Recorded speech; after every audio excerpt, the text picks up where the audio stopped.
Hello everyone, J-Man here, and welcome to the 500 subscriber special Q&A. So I'm going to do a quick update before we get into the questions, so, because I have a couple things I need to say before we jump right into the meat of the video. First things first, happy Pride Month everyone! I hope you're all being yourselves and being happy and enjoying life the way you're supposed to be, because that's how it should be. Second thing, I haven't uploaded anything since the update video. There's a reason for that. I was going to start uploading a playthrough, but I think I want to beat the game first before I start uploading videos, just so I can get it all done in one sitting, more or less. Next, Weird Fetishes still on hold and hiatus as it was before. Basically, same exact situation as before. I'm still waiting on stuff, so I can't really progress until I get that. But once that's done, I will resume editing of the video. Oh yes, I'm working on a project, and I can't say anything about it yet, but you will see more about it, hopefully in the near future. I hope. Probably. We'll see what happens. But anyway, enough of me stalling for padding. Let's just jump right into the first question. Our first question, I'm going in descending order based on what I'm seeing in the YouTube comments here. Our first question is going to be from The Gaming Rose. How you doing, buddy? What would be the thing that you're most passionate about that you'd be willing to whip out a dry erase board just to explain it? I can go into detail about the Halo lore. Yeah, you fucking knew this was coming, didn't you? I can go into detail about the Halo lore for a very, very long time. I would use a dry erase board to explain the timeline from start to finish, and that's not a joke. I would actually do that. If I owned a dry erase board, I probably would have done a bit right here, but unfortunately I don't, and I'm a little too lazy to get one for a casual Q&A. So we're just I will simply say that's what I would do, and we will move on.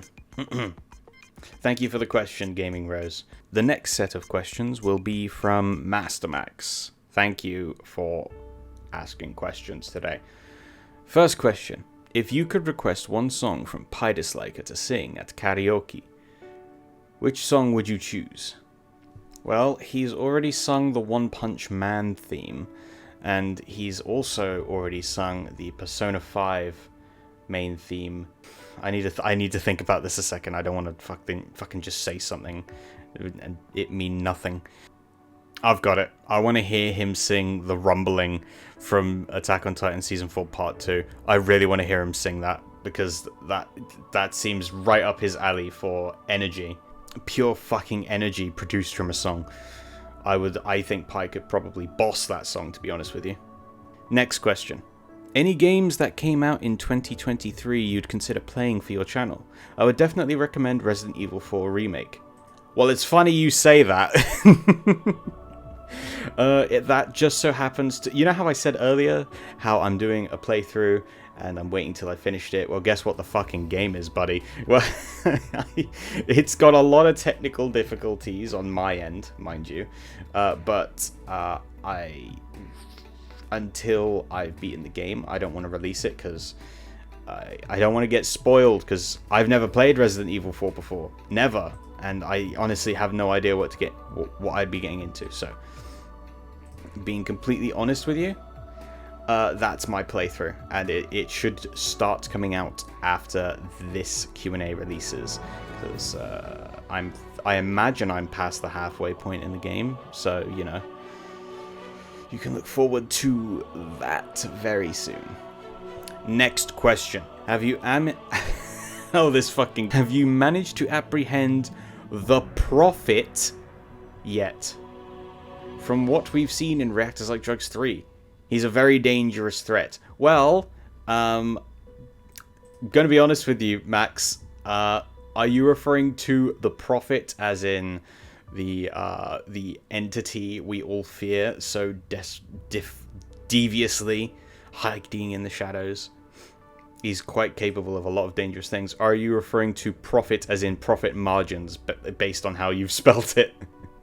Because if you're asking me if I've apprehended the profit, yes, I have apprehended quite a good amount of money. I also haven't at the same time. I'm just losing money day by day, but who cares? The prophet himself, I don't know. I think he's off doing something else. I'm gonna have a sip of tea. I'm sure he's a harmless little bean. He's fine. Let him do his thing. Let the prophet go. That's what we want to do. We want to let him do his thing. Let the prophet do his thing. I'm sure there won't be any consequences for that. Thank you for your questions, Max. The next question is from Spiralink Fan 1991. Hello, dude. Well, thank you for asking a question. I remember you this time. Sorry. Sorry about that a couple years ago when I said I didn't remember you. I remember you now. I'm not a forgetful person, I swear.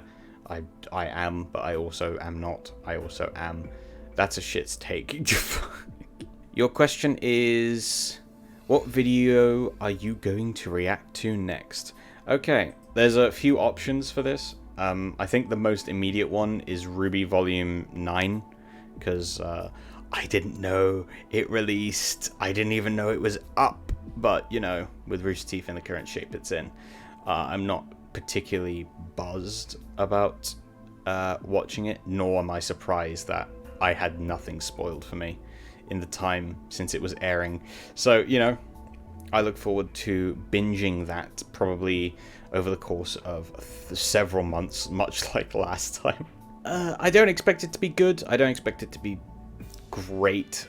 I don't expect it to be absolute dog shit, but, you know, this show is, it's soiled my expectations in the past, so, you know, looking forward to seeing how that goes. There's also something else, but I'm not allowed to talk about that, I don't think. I'm pretty sure that's cards off the table. So, you know. Thank you for your question, Spiralink Fan. You are, honest to God, a loyal customer of J-Man Industries, and I'm honestly grateful, truly. Truly, I will try not to forget you this time. But selective memory is a bitch, trust me. Next questions come from Nunion Isnes. If you guys remember the Razor Shark Fins, this is their new main channel, or new main channel for, I think, Black. Okay, so your first question is, I don't think this has been asked yet, so just in case, what was the inspiration for your avatar design? Okay, so 1178chan, if I remember correctly, the exact prompt I used was female version of myself as a cat girl. That was exactly what I wanted, and that was the exact description I gave.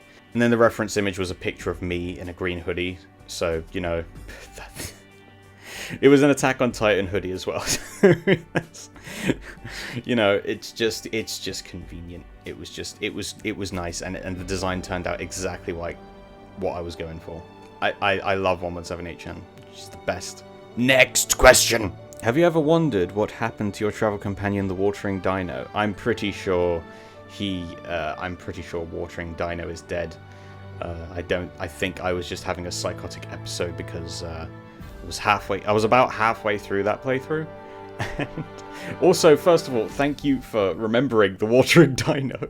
That tells me you watched a lot of that playthrough at least, and I'm grateful for that. But I'm pretty sure I was going insane by the halfway point of that playthrough. I just wanted to sort of enjoy the road trip, and I was enjoying the story as well. And I wanted to try and be a little bit funny and entertaining, and I saw an opportunity and I took it. And then I didn't realize it was a recurring, item in the game. So I just sort of carried on from there. Next question. What's your favorite modern cartoon / anime at the moment? I'm not currently, like, into watching... No, I have a good answer for this. I'm not currently watching much, at least not consistently. I think I'm just waiting for Attack on Titan to finish, because there's been something I've been wanting to do with that for years now, but they constantly blue ball us, so, you know, that I've just been waiting for that. I do love Attack on Titan. I fucking adore it so much. It's so good. So that's my favorite in terms of anime. Cartoon, probably Germa 985, you know. We all love our fictional characters and their cartoon TV shows. So, you know, you have that. No, for real, I don't think I'm currently watching any cartoons at the moment. At least not intentionally. I need to try and get into Pydisliker's Discord server more often, because he hosts Sunday morning cartoons, which is it's just a nice pastime. It really is. It really, honest to God, is. It's a nice stress reliever. Just sort of sit there, watch a cartoon with people, and that's it. And for those of you who haven't joined Pi's Discord server, please do. There's a lot of fun things to do on there, I'm sure. I don't do most things because I'm introverted, reclusive, and quite frankly a hermit, both online and offline. So, you know, there's that. Anyone else can probably be a more extroverted individual. What was the question? Yeah, I've answered the question. Next question. Who are your favorite / least favorite Honey Pop girls? I don't remember any of them. I just remember Jessie because she's Pydisliker's like waifu or something like that. I don't really. I didn't play Honey Pop. I only watched people play it, and it's been a while since I've seen anything on it. I think Pi's playthrough, in and of itself, was like the last thing I saw on Honey Pop, and that was about it. I'm gonna give you a hard pass on this one. I have no favorites nor least favorites. I am the impartial mediator today. Next question. By any chance, have you seen my sanity? I can't find it anywhere. Are you saying you have gone insane? You don't have your sanity? Are you saying you are now completely and totally insane? I didn't steal it. It was small. Don't look at me. I'm not trying to sell it off on the black market, I swear. Your sanity is... Fuck, I can't make this funny. God damn it, let me think of something else. Have you checked the bottom of your shoes? That's often where things we lose end up, to be honest with you. Have you checked the back of your pants? I don't know. These are terrible answers. You cannot find sanity if you've lost it, mate. I'm sorry. I'm pretty sure you're going down the hell train to Crazy Town. That's a good one. I'll keep that. Anyway, thank you, Nunez Isnes, for your wonderful questions. We'll be moving on to S'more now. Boy. I am being very generous to you by allowing you a presence on my channel, even in mention. So you better be grateful for this, S'more. Very grateful. Congratulations on the... Thank you. Thank you for your kind message, by the way.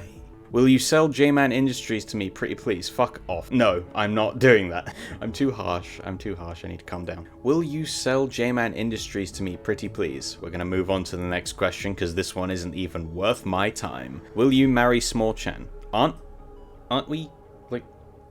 I thought we were married. What's going on here? Did I miss something? Did I miss a story arc? What's the canon right now? I'm a little lost myself. What's going on? S'more? Do we have a lawkeeper? Do we have a lawkeeper to explain where we are right now?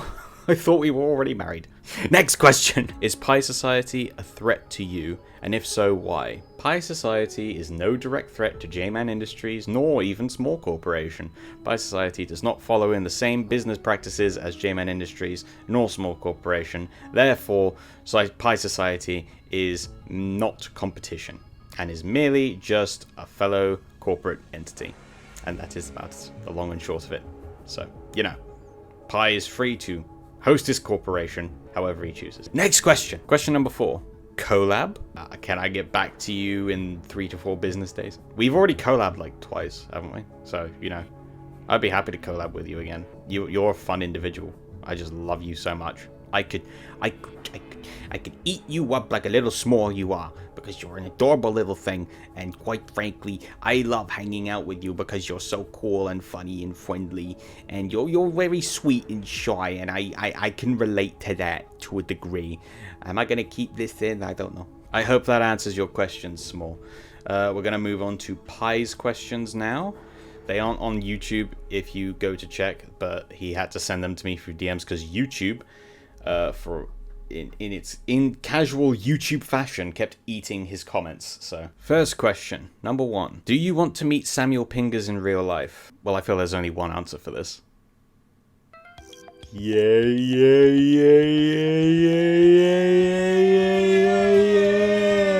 I really fucking hope that went through correctly. Okay, next question. What impact did reactors like Cherries have on you? I've told you this. I've said the answer to this very question to you in a conversation with you before. Or was it with you, or was it with... probably was with someone. It was with someone, I know that for sure. But the answer to this question is rather straightforward. I wouldn't be making videos without reactors like Cherries. I have friends because of reactors like Cherries. The fact that I found reactors like Cherries, watched it, made my own spin-off, and got accepted into the community that reactors like Cherries built, quite frankly, it gave me a social life that I can be happy with. Because if it weren't for reactors like Cherries, I would have, to be completely exact with you, one friend, and that would be a lot more sad.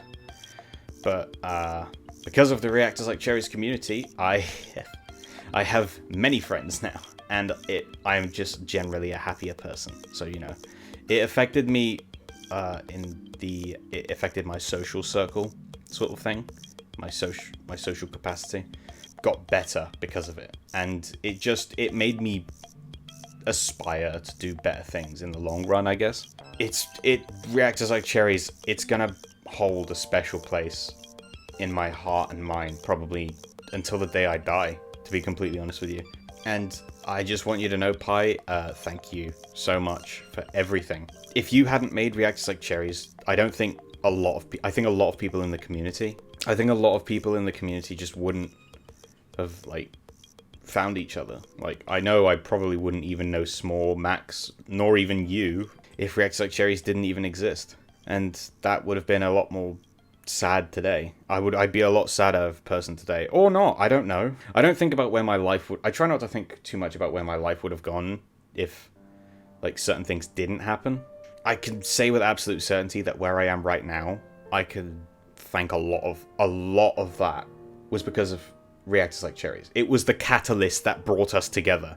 And you can... and we all have you to thank for that, Pi, honestly. If I could give you... If I ever met you in real life, the first thing I'm going to do is I'm going to give you the biggest bear hug I possibly can. Because apparently I'm good at those, from my understanding. So you're going to get a nice big bear hug from me if we ever meet in real life. And quite frankly, that's the best thing I can offer you.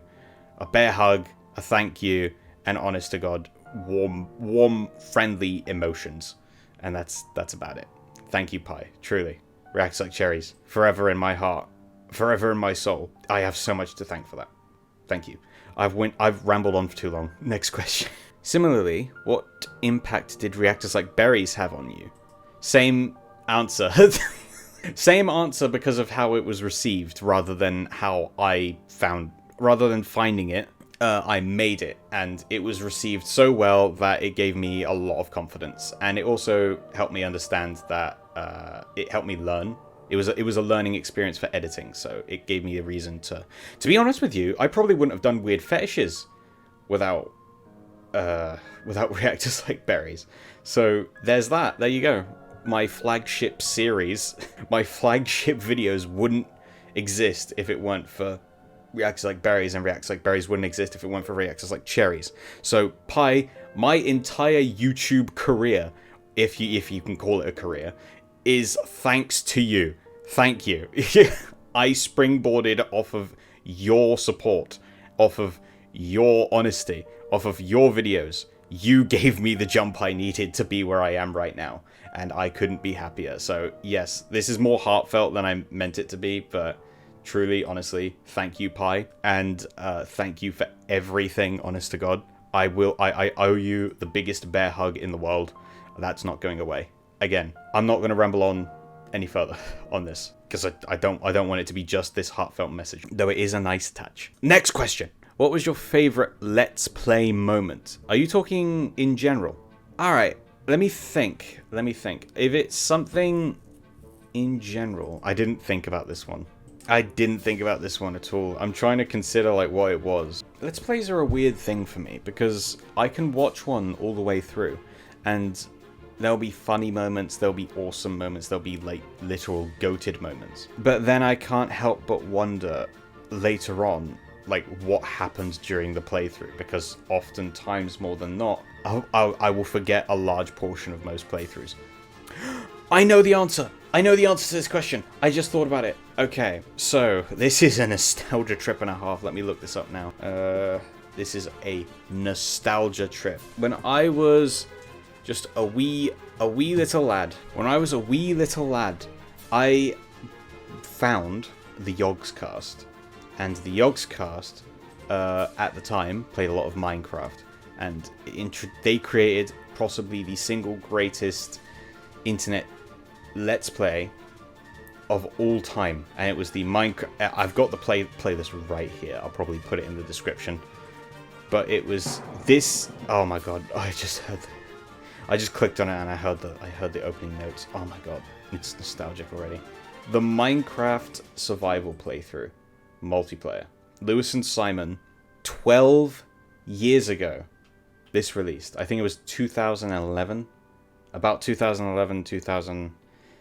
Yeah, it was around that time. I was just a wee little lad. I was still in high school. And I found the Yogscast. And this playthrough was one of the most entertaining things I've ever seen.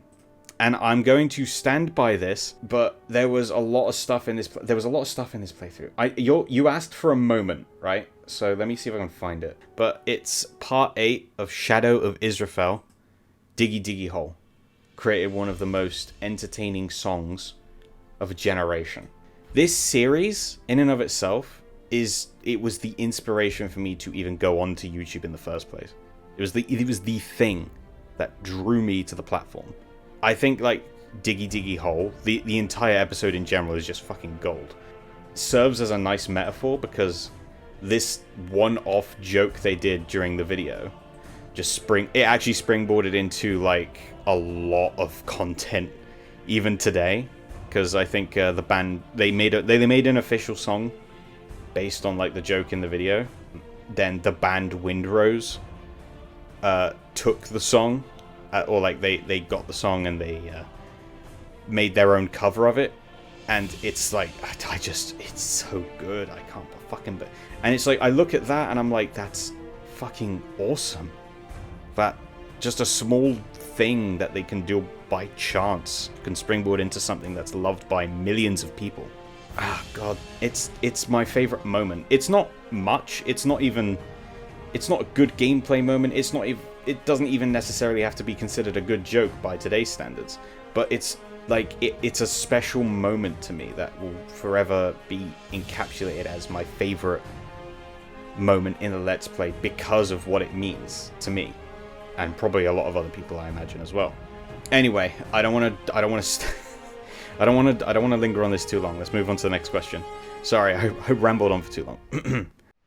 Yeah, no, there's nothing here though. It's just like an empty sort of hole. It needs to be something. It needs to be something funny and sort of light-hearted, doesn't it? Upbeat. I'm a dwarf and I'm digging a hole. Diggy diggy hole.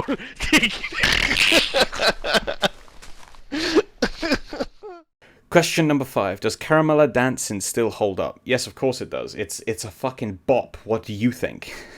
Get what? You have to ask that question? Get out of here, Pie. Next question. Move on to the next question. What experience was it like assisting me in Inscryption? Watching me go through it the first time? To be honest with you, I wasn't really watching you go through it the first time. I felt like I was backseating the whole playthrough. But it was really interesting because, from what I understand, you had trouble with it in puzzle games. Like, I'd played it, right? I'd played it, and I love card games. Card games are like my addiction.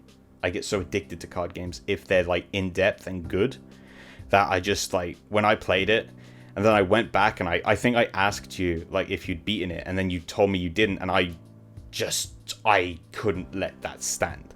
When we did the 3 live streams, where I backseated and helped you through the game, it was a fun experience because to be honest with you, it was really nice. We had a lot of fun. And I won't deny, it was frustrating at times because you made some decisions in gameplay I never would, and we still managed to beat the game in only 3 streams.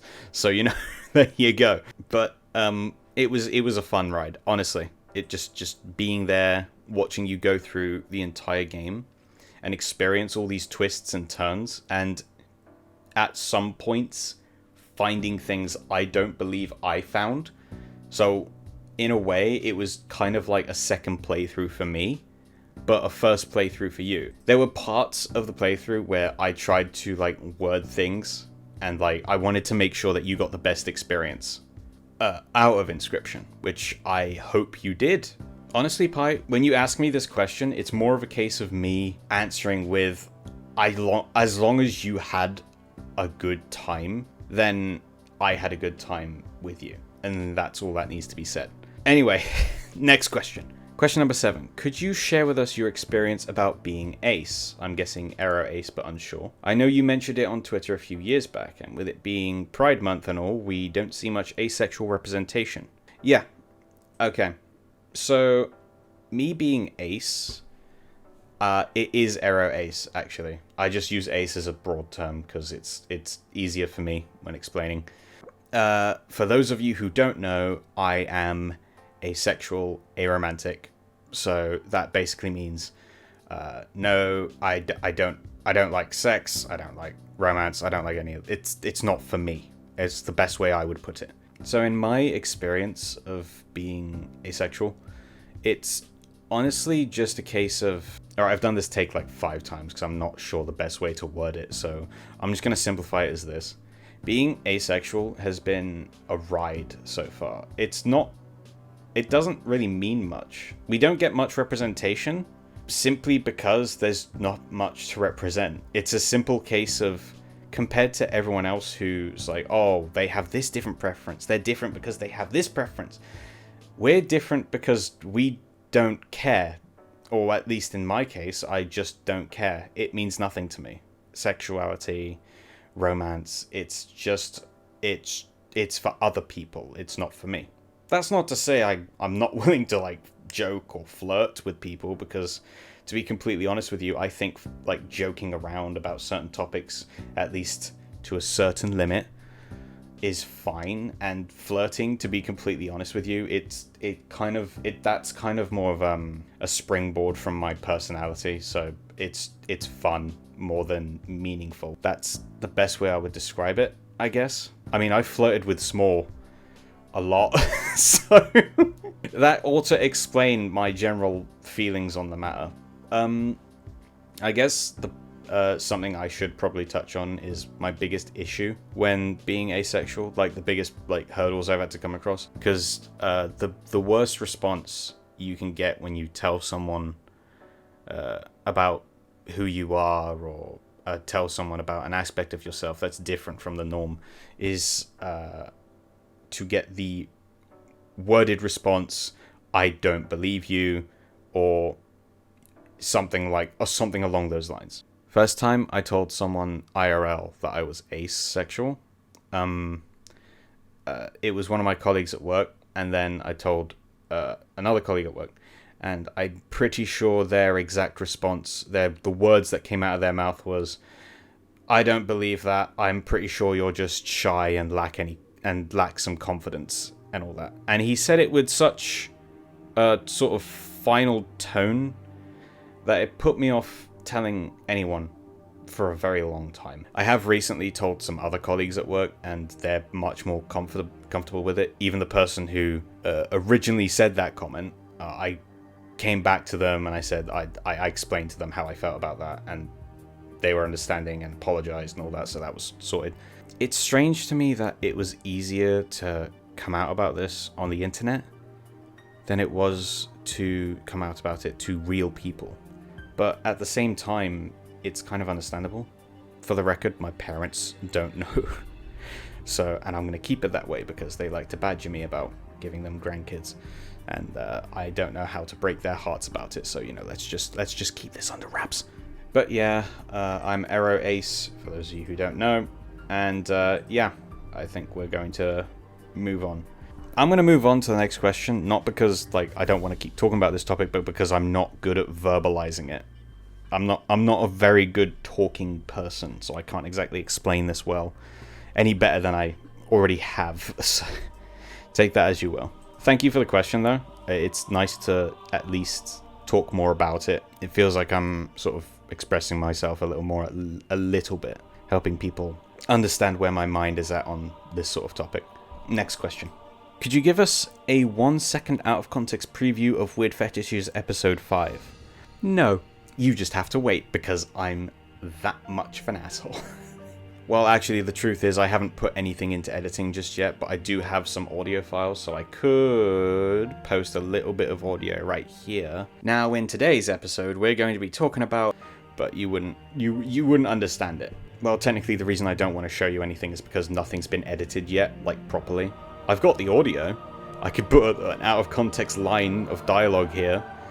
That'll throw you off, but just to satiate your thirst for content. I hope this satiates it. Next question! Oh, this is the last question as well. What piece of media would you like to wipe your memory of so you could experience for the first time again? For the first time again? Well, that's an interesting one. There's a lot of things. Honestly, the first one that comes to mind is Tales from the Borderlands. That was such an experience. Normally, I don't feel... I have a very mixed opinion about Telltale games these days, in that it's not a gaming format that I'm normally interested in. But Tales from the Borderlands, when I first played it, it was such an experience. It hit me in all the right places. Experiencing it for the first time was... It was a really good story. It's probably one of the most... I would argue, personally, that it's one of the most well-written Telltale games out there. And if you haven't played it yet, if any of you haven't played it yet, you really should, because it's so fucking good. Just Season 1, though. I don't know anything about Season 2, but it doesn't look good, so... Season 1, Tales from the Borderlands, play it. It's such an experience. Especially if you've played the first 2 Borderlands games, because those can lead into it and give you a little bit of context for some of the stuff that happens, so, you know. Tales from the Borderlands, I'd wipe my memory of that so I can experience it again. That's just it's not that it's the final answer, it's that it's the first one that comes to my head. And that's the only one I'm going to present you with. That's all of the questions. I'm nearly an hour into recording because I did a lot of rambling that I'm going to have to edit out. Okay, that's it. That's all I have time for. Thank you everyone who asked questions. I wanted to go for a more casual vibe, so any of the more edit-heavy questions or wacky questions or more high-effort questions that didn't get a high-effort response, I do apologize, but... you know, casual Q&As seem more relaxed, and I did sort of want to just make something that was easy to put together, unlike the last one, which took me a little longer than it probably should have. I put way more effort into a Q&A than I probably should have, but you know, I'm still proud of it for that reason. Anyway, that's all from me. Thank you all for watching, and I guess I'll see you guys next time.